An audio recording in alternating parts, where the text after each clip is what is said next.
twagiye bimeze biti sawa cyane rwose abantu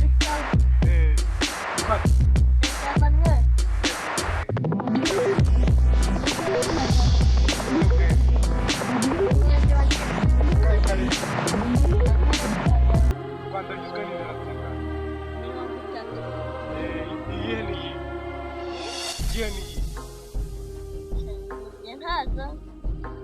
kari 30 siko nta n'imwe ariko nawe urambeshye ngaho se basi ugizwe n'uturere tungana u Rwanda uturere 30 intara zingahe intara enye iyihe n'iyihe mu majyaruguru mu majyepfo mu majyaruguru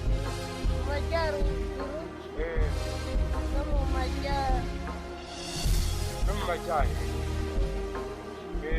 ubwo ngubwo rero kaburazira ngaho mbwiye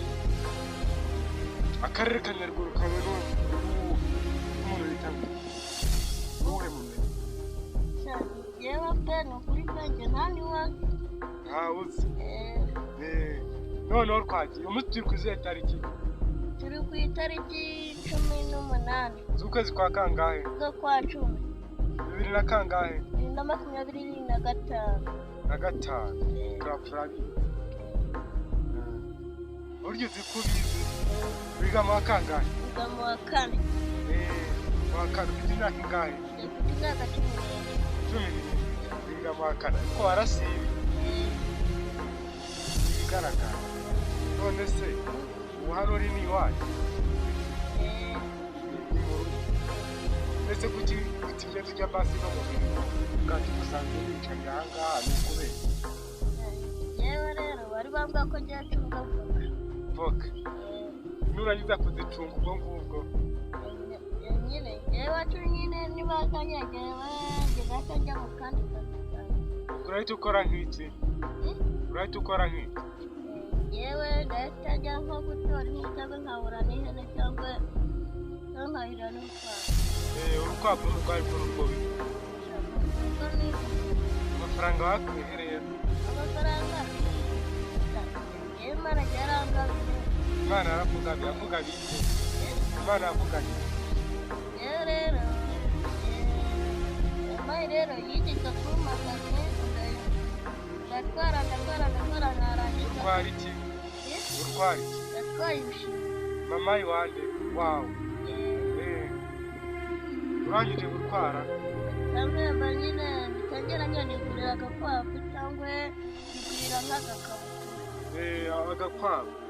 warakaguze ubu rwose gahunda zawe ufite iterambere nawe uvuga ati urukwavu rwanjye ntabwo wari bwarurangurire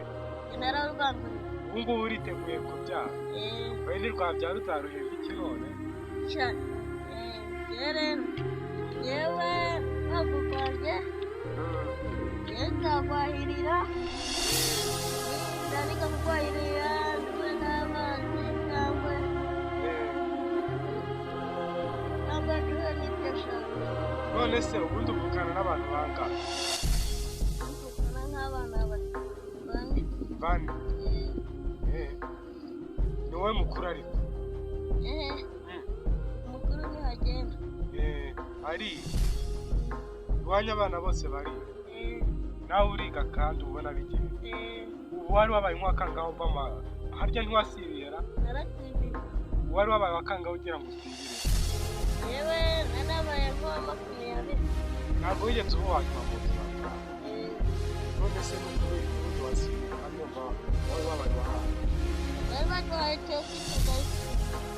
muri kamera bitaho kwimuka hari hafite bagwaye tesite birakunaniye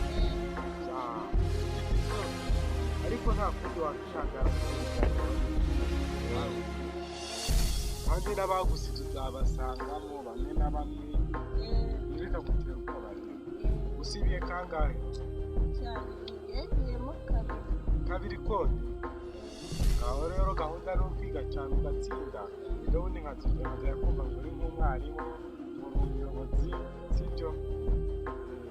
rero ngaho ugira inama kiri ikintu kimwe wabwira abana mugana byose inama wabagira ku bijyanye no